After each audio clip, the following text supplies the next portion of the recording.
बिस्मिल्लाहिर्रहमानिर्रहीम। देखें स्टूडेंट, ये हमारे पास Thomas calculus 11th edition chapter number 4 जिसका नाम है एप्लीकेशन ऑफ डेरिवेटिव, सेक्शन 4.2 है जिसका नाम है the mean value theorem. Exercise 4.2 के आज हम क्वेश्चन नंबर 9 और 10 को डिस्कस करने वाले हैं। तो देखें ये हमारे पास सेक्शन 4.2 है जिसका नाम है द मीन वैल्यू थ्योरम। अगर आप थॉमस कैलकुलस का 11th एडिशन के अलावा अगर आप कोई और एडिशन स्टडी करते हैं तो जिस भी एक्सरसाइज या सेक्शन को आपने समझना है उस सेक्शन का नाम, जिस तरह इस सेक्शन 4.2 का नाम है द मीन वैल्यू थ्योरम, आप अपने सेक्शन का नाम देखें, फिर मेरे चैनल के लिस्ट में जाकर देखें कि वो सेक्शन का नाम कहाँ पर पड़ा हुआ है। फिर वो जो भी एक्सरसाइज बनती है आप उसको स्टडी कर लें, क्योंकि जब थॉमस कैलकुलस के एडिशन चेंज हो जाते हैं 11 एडिशन 12 13 14 15, तो सेक्शन चैप्टर एक्सरसाइज आगे पीछे हो जाती हैं, लेकिन उनके अंदर जो टॉपिक्स होते हैं वो सेम होते हैं, क्योंकि आपने कंसेप्ट को समझने की कोशिश करनी है। ठीक है, और मैं हर क्वेश्चन को बारीकी से डीपली कंसेप्ट से समझाता हूँ ताकि आपको हर चीज़ क्लियर कंसेप्चुअल वे में समझ आए। ठीक है, तो डिस्कस करते हैं। देखें पहले ये क्वेश्चन नंबर 9 के स्टेटमेंट को पढ़ते हैं। The function F of x, देखें ये अगेन एक पीस वाइज फंक्शन आ गया हमारे पास, क्योंकि पहले जो हमने क्वेश्चन सोल्व किए थे उसमें भी पीस वाइज फंक्शन ही थे। एक्स, एफ ऑफ एक्स का आंसर एक्स होगा अगर डोमेन एक्स की ये हो 0 से लेकर 1, और 1 इंक्लूड नहीं है। ठीक है, बेसिकली इसका क्या मतलब है? इसका मतलब ये है कि जो एक्स है वो बिलोंग कर रहा है इस इंटरवल से। देखें 0 क्लोज है और 1 जो है वो ओपन, इस तरह ये मतलब है इसका। ठीक है, बाज़ औक़ात या इसका ये भी हम मतलब निकाल सकते हैं, ओ आर लिखा हुआ है या एक्स बिलोंग टू ये क्लोज इंटरवल 0, 1 जो है ये ओपन है, ओपन के लिए हम ये वाली ब्रैकेट लगा लेंगे इस तरह से। ये आपको नज़र नहीं आ रहा होगा, इस तरह से देख लें। ठीक है, ये ओपन के लिए इस तरह की हम ब्रैकेट लगा सकते हैं। तो बात एक ही है, मतलब आपने समझ लिया होगा। ठीक है, अच्छा स्टेटमेंट को डिस्कस करते हैं स्टूडेंट के। स्टेटमेंट क्या कह रही है हमें यहाँ पर? अच्छा, ये जो फंक्शन है एफ ऑफ एक्स जो कि पीस वाइज फंक्शन है, ये the function is 0 at x is equal to 0 and X is equal to 1। वो क्या कह रहा है? वो कह रहा है एक्स इज इक्वल टू 0 और एक्स इज इक्वल टू 1, इन दोनों वैल्यू के ऊपर ये फंक्शन जो 0 के इक्वल है। कैसे? देखिए एक्स इज इक्वल टू 1 की मैं बात करूँ तो फंक्शन वैल्यू 0 के इक्वल होगी, तो यहाँ से तो बात क्लियर हो गई। और एक्स इज इक्वल टू 0 के ऊपर यहाँ पर देखें तो एक्स इज इक्वल टू 0 के ऊपर एफ एक्स का आंसर एक्स है, और एक्स को जैसे 0 पुट करेंगे तो F of 0 is equal to 0 हो जाएगा। तो इस वजह से ये क्या है? 0 है। एंड डिफरेंशिएबल, ये फंक्शन जो है वो डिफरेंशिएबल है इस ओपन इंटरवल ए बी में, उसने बता दिया है। But it's derivative on open interval 0, 1 पर जो इसका डेरिवेटिव है इज़ नेवर 0, कभी भी इसका डेरिवेटिव जो है वो 0 नहीं है।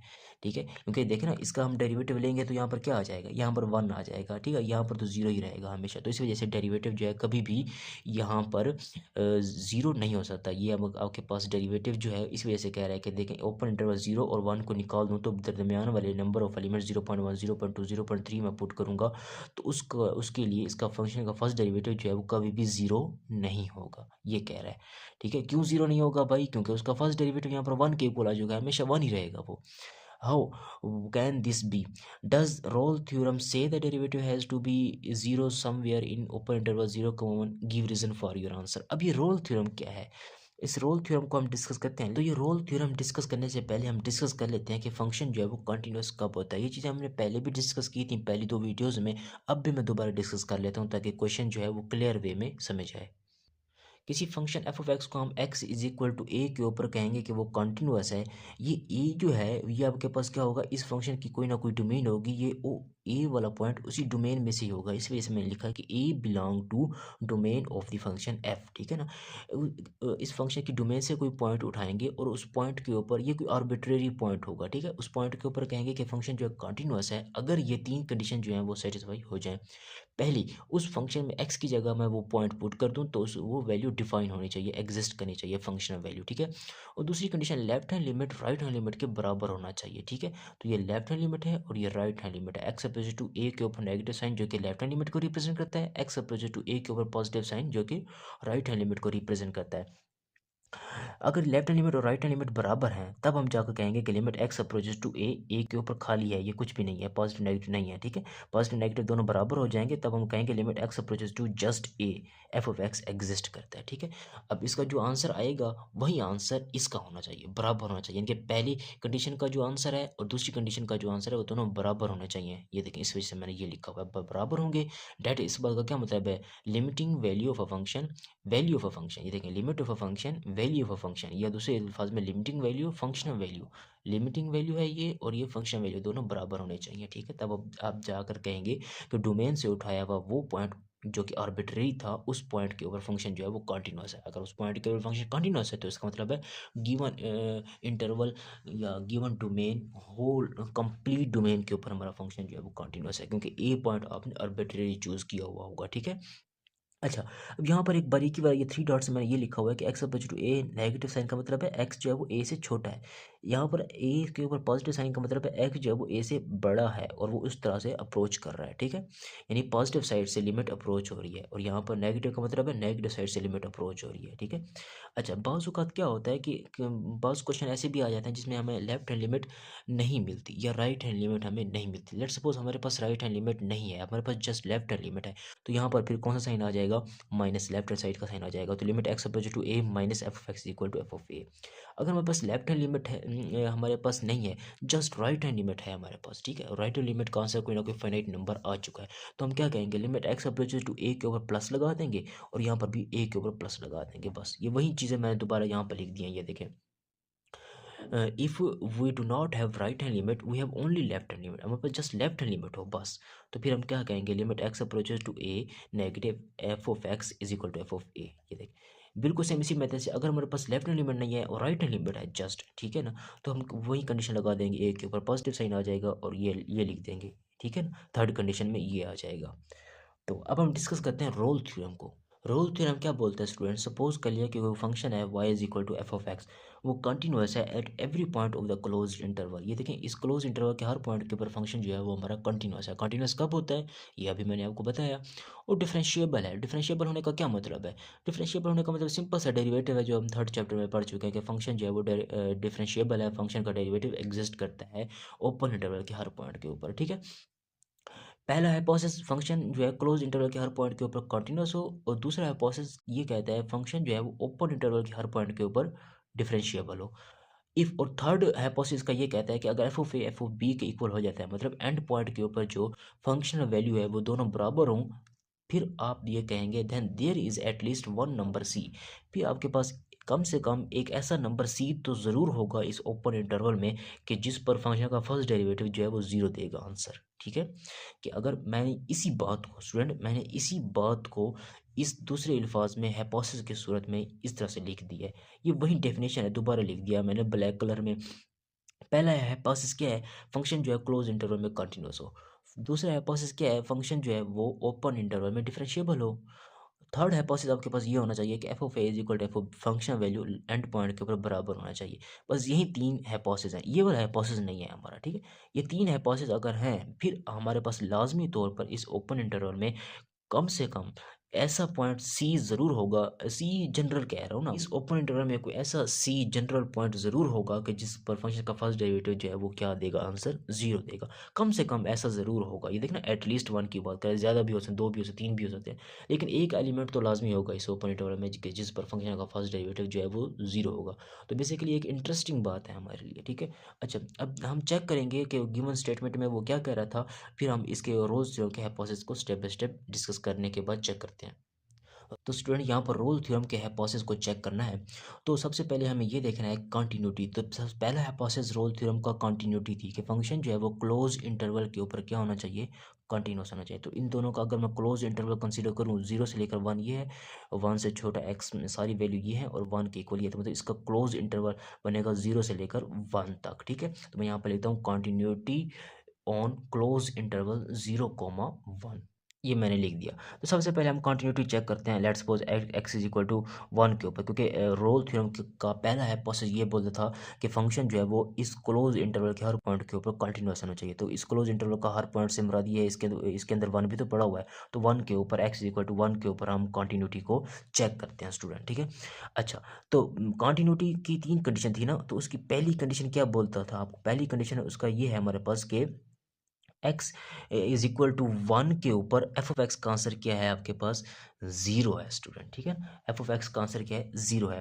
तो यहाँ पर लिखता हूँ पहली condition, F of x is equal to zero at x is equal to one के ऊपर। तो मतलब ये फंक्शनल वैल्यू एग्जिस्ट करती है, डेट इज का, इस बात का क्या मतलब है, एक्स इक्वल टू वन ज़रा यहाँ पर पुट करें तो F of 1 is equal to 0 बनेगा। तो इसका मतलब है हमारे पास जो कंटिन्यूटी की पहली कंडीशन थी वो ये थी कि उस जिस पॉइंट के ऊपर आप कंटिन्यूटी चेक कर रहे हो, मैं x इक्वल टू 1 के ऊपर कंटिन्यूटी चेक कर रहा हूँ, तो x इक्वल टू 1 के ऊपर फंक्शनल वैल्यू डिफाइन होना चाहिए। तो ये डिफाइन है या एग्जिस्ट करती है, ठीक है। और दूसरी कंडीशन क्या थी कंटिन्यूटी की, दूसरी कंडीशन लिमिटिंग वाली थी, ठीक है ना। तो सबसे पहले यहाँ पर देखना है कि यहाँ पर लेफ्ट हैंड लिमिट है या राइट हैंड लिमिट है या दोनों है। तो देखना पड़ेगा। x देखें, x इक्वल टू 1 के ऊपर चेक करें तो x जो 1 से छोटा हो सकता है या बड़ा हो सकता है, उसके इक्वल है ये, ठीक है।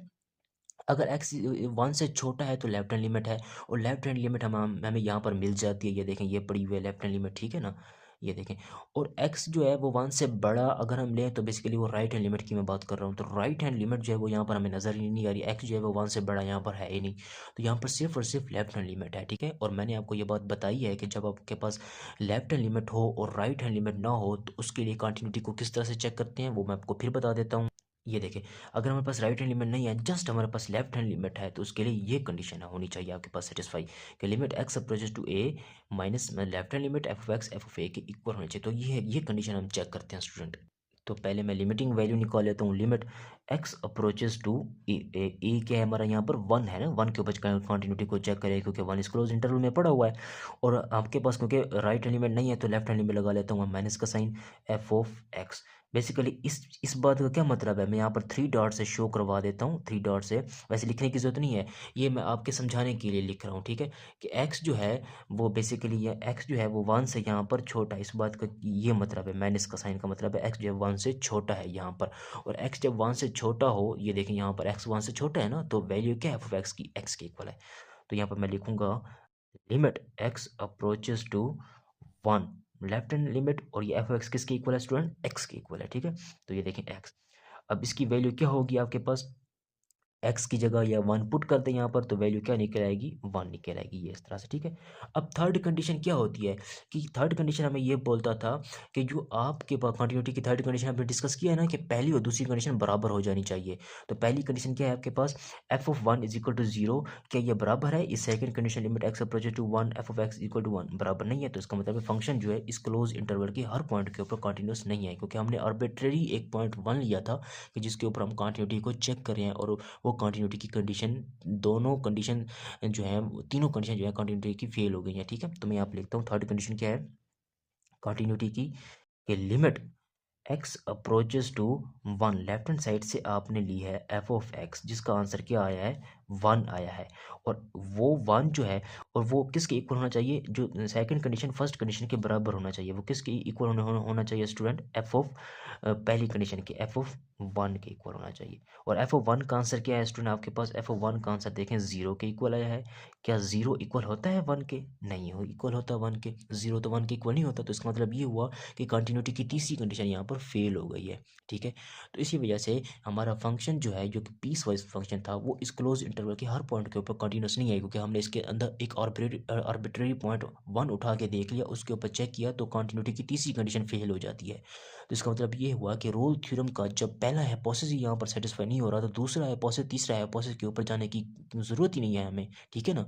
तो ये अब यहाँ पर क्या कह रहे हैं, does the role theorem say the derivative has to be zero somewhere in 0, 1। जी बिल्कुल, ये हमें रोल थ्योरम ये बताता है कि जो हमारा डेरिवेटिव जो है वो इस ओपन इंटरवल के किसी पॉइंट के ऊपर जाकर जीरो हो जाता है। ये बात मैंने आपको अभी बताई है।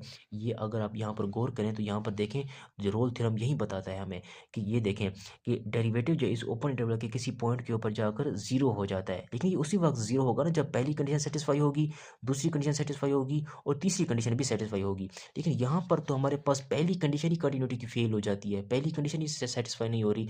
तो फिर हम किस तरह से कह सकते हैं कि हमारा फंक्शन जो है वो ऊपर इंटरवल में एक पॉइंट के ऊपर फंक्शन का फर्स्ट डेरिवेटिव जो है वो जीरो है, ठीक है। तो ये आप कंडीशन साथ में लिख दें इसको, ठीक है।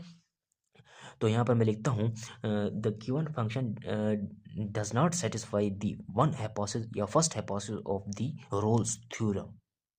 तो ये आप साथ में ऐड कर लें, since f of x is not continuous at x is equal to 1, thus function is not continuous on close interval 0, 1। Hence first hypothesis of Rolle's theorem does not satisfy, क्योंकि रोल्स थ्योरम का जो पहला hypothesis था वो हमें क्या बोलता था, एफ इज कंटिन्यूअस। ये देखें, ये मैंने लिखा है रोल्स थ्योरम का पहला hypothesis F is continuous on close interval, ठीक है। तो यहाँ पर तो हमारा एफ जो है कंटिन्यूअस नहीं है इस क्लोज इंटरवल के ऊपर, so therefore roles theorem does not apply, ठीक है। बस यही चीज़ आपने लिख देनी है। अब हम क्वेश्चन नंबर 10 को डिस्कस करेंगे। ये हमारे पास क्वेश्चन नंबर 10 है, वो स्टेटमेंट पढ़ते हैं। वो क्या कह रहा है, for what value of A M and B does the function, अभी अब देखें हमारे पास पीस वाइज फंक्शन है, ठीक है ना, satisfy the hypothesis of mean value theorem on close interval 0 से लेकर 2, क्योंकि जो डोमेन है स्टार्ट हो गया है 0 से और एंड हो रहा है 2 पर, तो 0 से लेकर 2 इंटरवल में क्या ये हमारा piecewise function mean value theorem के हाइपोथेसिस को सेटिस्फाई करता है। अब ये मीन वैल्यू थ्योरम क्या है, इसको हमने पहली वीडियो में डिस्कस किया था, दूसरी वीडियो में भी, अब इसको थर्ड वीडियो में भी अगेन मीन वैल्यू थ्योरम को डिस्कस कर लेते हैं। तो अब मीन वैल्यू थ्योरम की स्टेटमेंट को पढ़ते हैं। ये देखिए मैंने मीन वैल्यू थ्योरम लिख के रखा हुआ है। सपोज कर लिया कि y is equal to F of X एक कॉन्टिन्यूस फंक्शन है on close interval A B, ठीक है। तो पहला हाइपोथेसिस ये हो गया। दूसरा हाइपोथेसिस, इसका ओपन इंटरवल अगर मैं कंसीडर करूँ तो वो a बी इस टाइप का लिखा जाएगा। इस ओपन इंटरवल के हर पॉइंट के ऊपर हमारा फंक्शन जो है वो क्या होना चाहिए, डिफरेंशिएबल होना चाहिए। तो दूसरा हाइपोथेसिस इसका ये हो गया। देन अगर ये दो हाइपोथेसिस हमें मिलते हैं तो हम कहेंगे कि there is at least one point C in open interval A B, के इस ओपन इंटरवल ए बी में एटलीस्ट एक ऐसा पॉइंट सी हमें ज़रूर मिलेगा कि जिसके ऊपर ये कंडीशन सेटिस्फाई हो जाएगी। अच्छा, तो हाइपोथेसिस 1 क्या हुआ हमारा, कि फंक्शन जो है वो क्लोज इंटरवल के ऊपर कंटिन्यूअस है, फंक्शन जो है वो इस ओपन इंटरवल के ऊपर डिफरेंशिएबल है, ठीक है। तो ये दो हाइपोथेसिस हैं हमारे पास मीन वैल्यू थ्योरम के। अब क्योंकि इस स्टेटमेंट के अंदर उसने बता दिया है, ये देखें, satisfy the hypothesis of mean value theorem on close interval 0, 2, ठीक है ना। वो कहता है कि ए एम और बी की वैल्यू बताओ कि जिसके लिए ये फंक्शन जो है वो इस मीन वैल्यू थ्योरम के हाइपोथेसिस को सेटिस्फाई कर रहा है। तो मैंने वही लिखा है, सिंस द फंक्शन जो है वो सेटिस्फाई कर रहा है मीन वैल्यू थ्योरम के हाइपोथेसिस को, सो द पहला हाइपोथेसिस क्या होगा उसका, एफ ऑफ एक्स कंटिन्यूअस मिलेगा हमें क्लोज इंटरवल में और ओपन इंटरवल में डिफरेंशिएबल मिलेगा, ठीक है ना। अच्छा, अब कॉन्टिन्यूस कब होता है ये भी हम अभी इसी वीडियो में डिस्कस कर चुके हैं। तो अगर मैं पहला हाइपोथेसिस यूज़ करूं और पहला हाइपोथेसिस के अंदर कंटिन्यूटी की थर्ड कंडीशन को यूज़ करूं तो मैं उसे लिख सकता हूं ना स्टूडेंट, इस तरह से देखें। देखिए मेरे कहने का मतलब ये है कि अगर, क्योंकि मुझे ये पता है कि एफ ऑफ एक्स जो है मीन वैल्यू थ्योरम के हाइपोथेसिस को सेटिस्फाई कर रहा है तो दोनों ये आपके पास हाइपोथेसिस मेरे पास यहाँ पर वेरीफाइड है, ठीक है। तो अगर मैं पहला हाइपोथेसिस यूज़ करना चाहूँ कि जो कि ये कहता है कि फंक्शन जो है वो क्लोज इंटरवल के हर पॉइंट के ऊपर कंटिन्यूअस है, अगर क्लोज इंटरवल के हर पॉइंट के ऊपर कंटिन्यूअस है तो मैं इस कंटिन्यूटी की थर्ड कंडीशन को यूज़ कर सकता हूँ ना। सो मैं यहाँ पर लिखता हूँ by condition 1, by condition 1 f of x is also continuous at x is equal to 0, ठीक है। तो पहला हाइपोथेसिस को यूज़ करने से मैंने कहा है कि फंक्शन जो है वो x इज इक्वल टू 0 के ऊपर क्या है, कंटिन्यूअस है। अगर x इक्वल टू 0 के ऊपर कंटिन्यूअस है तो कंटिन्यूटी की third condition x equal to 0 के ऊपर क्या बोलती है, कंटिन्यूटी की थर्ड कंडीशन क्या बोलती है कि लिमिटिंग वैल्यू फंक्शन वैल्यू के बराबर होना चाहिए। लिमिट x अप्रोचेस टू 0 के ऊपर चेक करें ना, f x approaches to 0, f of x जो है वो इक्वल होना चाहिए फंक्शनल वैल्यू के, एफ ऑफ 0 के इक्वल होना चाहिए, ठीक है, फंक्शनल वैल्यू के। अच्छा, अब हमने यहाँ पर ये कहा है कि x इज इक्वल टू 0 के ऊपर कंटिन्यूटी चेक करें तो यहाँ पर लिमिट लेफ्ट हैंड होगी या राइट हैंड लिमिट होगी, यहाँ पर ये चेक करने की ज़रूरत है। x जो है वो 0 से बड़ा या 0 से छोटा, ये देखना है। अगर लेफ्ट हैंड लिमिट की अगर हम बात करेंगे तो x जो है वो 0 से छोटा होना चाहिए और x जो है 0 से छोटा यहाँ पर हमें नज़र ही नहीं आ रहा, x जो है 0 से बड़ा हमें नज़र आ रहा है, तो इसका मतलब यहाँ पर राइट हैंड लिमिट यूज़ होगी, लेफ्ट हैंड लिमिट नहीं होगी, ठीक है। तो यहाँ पर मैं लिखता हूँ limit x approaches to 0, positive sign जो कि राइट हैंड लिमिट को रिप्रेजेंट करेगा, ठीक है। अच्छा, limit x approaches to 0 right hand side से मतलब क्या है इस बात का, ये मैं यहाँ पर लिख देता हूँ दोबारा आपको समझाने के लिए। लिमिट x अप्रोचेज टू 0 के ऊपर पॉजिटिव, इस बात का क्या मतलब, इस बात का मतलब ये x जो है वो 0 से बड़ा है, इस बात का ये मतलब है स्टूडेंट, ठीक है। x जो है 0 से बड़ा हो तो उसके लिए क्या कंडीशन है, दोबारा देख लें। फंक्शन पीस वाइज किस तरह से डिफाइंड है कि जब x जो है वो 0 से बड़ा, यहाँ पर नज़र आ रहा है, ये देखें, x जो 0 से बड़ा हो तो एफ एक्स की वैल्यू ये वाली होती है, ठीक है। तो ये वाली वैल्यू यहाँ पर लिख देता हूँ सेम टू सेम। तो क्या लिखूंगा यहाँ पर मैं, हम लिखेंगे माइनस एक्स की पावर 2 प्लस का 3x प्लस का a, ठीक है ना, और x अप्रोचेज टू 0 जो कि राइट हैंड लिमिट है और इक्वल टू एफ ऑफ 0। देखें एफ ऑफ 0 की वैल्यू क्या, यहाँ पर ये 0 से बात क्या है, x इज इक्वल टू 0 है ना, ये 0 क्या है स्टूडेंट, ये 0 है, 0 का मतलब है x इज इक्वल टू 0 के ऊपर हम चेक करें फंक्शन वैल्यू को, x इज इक्वल टू 0 के ऊपर फंक्शन वैल्यू ऊपर ज़रा देखें ना क्या है, ये देखें x इज इक्वल टू 0 के ऊपर फंक्शनल वैल्यू जो है वो हमारे पास किसकी इक्वल है, ये 3 के इक्वल है, यानी कि x इक्वल टू 0 मैं यहाँ पर पुट करूंगा ना, f of 0 is equal to 3 आएगा मेरे पास, तो मैं वही लिख देता हूँ यहाँ पर कि क्या वैल्यू मेरे पास बनेगी एफ ऑफ 0 की 3 बनेगी। ठीक है, अब ज़रा इसको और ज़रा सॉल्व कर लें स्टेप बाय स्टेप, तो आपके पास रिजल्ट मिल जाएगा। यहाँ ज़रा पुट करें ना, ये 0 पुट करें यहाँ पर x को, तो -0⁻² प्लस 3 इंटू एक्स को क्या पुट कर रहे हैं, 0 प्लस का a इज इक्वल टू 3। तो यहाँ से a की वैल्यू हमें मिल गई, a इज इक्वल टू 3 हो गया हमारे पास। ठीक है, a की वैल्यू हमने फाइंड करनी थी जो कि कर ली। अब हमने m और b की वैल्यू को फाइंड आउट करना है स्टूडेंट। अच्छा, बाकी हमने m और b की वैल्यू निकालनी है, तो दोबारा हम अपने फर्स्ट हाइपोथेसिस को देखेंगे कि f ऑफ x, क्योंकि हमें पता है वो कॉन्टिन्यूअस है इस क्लोज इंटरवल 0,2 के ऊपर, और 0 के ऊपर हमने कॉन्टिन्यूटी देखी है कि 0 के ऊपर कॉन्टिन्यूटी लगाकर हमने a की वैल्यू निकाली है जो कि हमें रिक्वायर्ड थी। अब इसके अंदर एक और एलिमेंट भी तो पड़ा हुआ है, 1 भी तो है, तो 1 के ऊपर भी कॉन्टिन्यूटी देख लेते हैं, हो सकता है m और b की वैल्यू वहाँ से हमें मिल जाए।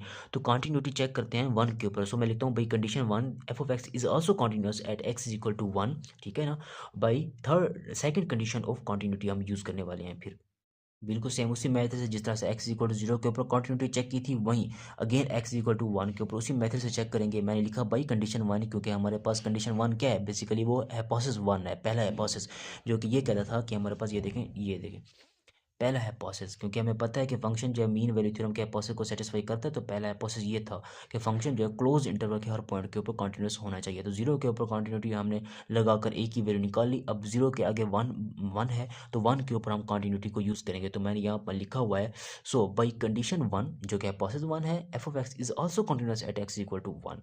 सो by second condition of continuity, अब हम सेकंड कंडीशन ऑफ कॉन्टिन्यूटी लगा सकते हैं, चाहे तो उसकी थर्ड लगा लें। तो मैं अगर सेकंड लगा लूँ तो उससे भी वैल्यू निकल के आ सकती है। तो सेकंड कंडीशन ऑफ कॉन्टिन्यूटी क्या है वो भी मैं आपको दिखा देता हूँ स्टूडेंट। ये देखें, ये कॉन्टिन्यूटी है ना, इसकी सेकंड कंडीशन ये है कि लेफ्ट हैंड लिमिट इक्वल होनी चाहिए राइट हैंड लिमिट के, माइनस और ये प्लस। फिर आप जाकर कहते हैं कि उसकी वैल्यू लिमिट जो है वो x approach to a exist करती है। ठीक है, बेसिकली ये फिर if second condition first condition के बराबर हो जाती है ना। अब हम सेकंड कंडीशन ये वाली लगाकर चेक करते हैं, left hand limit is equal to right hand limit. ये देखिए मैंने लगा ली, limit x approach to 1 left hand limit और x approach to 1 right hand limit. ठीक है, दोनों बराबर होनी चाहिए, क्योंकि ये हमारे पास जो फंक्शन है वो मीन वैल्यू थ्योरम के दोनों हाइपोथेसिस को सेटिस्फाई करता है। पहला हाइपोथेसिस जो फंक्शन जो है वो कॉन्टिन्यूस होना चाहिए क्लोज इंटरवल में, और कॉन्टिन्यूटी की दूसरी कंडीशन तो ये कहती है कि left hand limit right limit के बराबर होगी। अगर दोनों लिमिट हमारे पास अगर दोनों लिमिट एग्जिस्ट करती हैं तो बराबर होंगी। अब दोनों लिमिट यहाँ पर देखें, इसका मतलब क्या है, इसका मतलब ये है कि x जो है वो 1 से छोटा है, और इसका मतलब ये है x जो है वो 1 से बड़ा है। ठीक है ना, मैं यहाँ पर फिर लिख दूं कि x approaches to 1 left hand side, basically इसका क्या मतलब है कि x जो है वो 1 से छोटा है। इसी तरह से x अप्रोचेस टू 1 के ऊपर प्लस का साइन का क्या मतलब है कि x जो है वो 1 से बड़ा है। ये अब ये कंडीशन हमने देखनी है कि गिवन स्टेटमेंट में कि वो कहाँ अप्लाई करते हैं, फिर इस f ऑफ x की वैल्यू को पुट करेंगे। पहला x जो है वो 1 से छोटा कहाँ पर है, देखते हैं अपने स्टेटमेंट के अंदर x जो है वो 1 से छोटा कहाँ पर है। ये देखें, ये नज़र आ रहा है x जो है वो 1 से छोटा है। ये देखिए इस कंडीशन में x 1 से जब छोटा होगा तो ये वैल्यू होगी, तो मैं लेफ्ट हैंड लिमिट में ये वैल्यू पुट करूंगा। ठीक है, माइनस एक्स की 2 प्लस 3x प्लस, अब ये देखिए मैंने इसकी जगह ये वैल्यू पुट कर दी। ठीक है, अब यहाँ पर देखें x अप्रोच टू 1 मतलब x जो है 1 से बड़ा, x 1 से बड़ा कहाँ पर है, तो वहाँ पे अगेन देखते हैं फंक्शन में हमारे पास।